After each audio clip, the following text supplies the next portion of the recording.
Abategesi b'ebikonde aba Spider Box Nation Promotions balangiridde ennwana ez'okubeerawo nga 17 omwezi guno wali ku Mela Sports Nalumunye.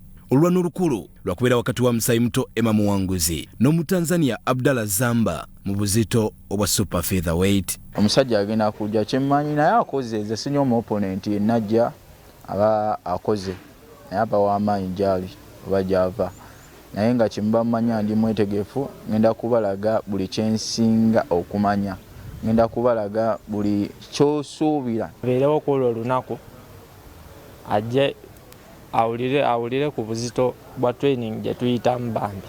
Okweteeka kwega kukwagwadda kuba kwali kwagwa fight eyasooka inalina okulwana omwana yagaana ne bafuna omulala n'agaana kati ono waba nnyambye najja kiba kisima.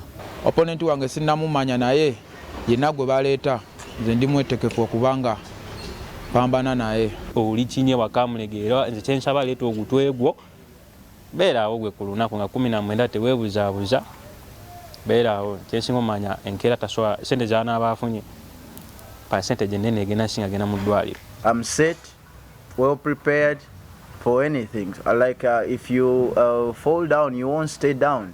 You stand up and keep on moving. So nange bwentyo nsigala ntambula kuba kati right now bonaga nti omwana yagudde ekigo n'amenyeko okugulu nti ate akyali muto okugulu kuyunga taddemu kutambula.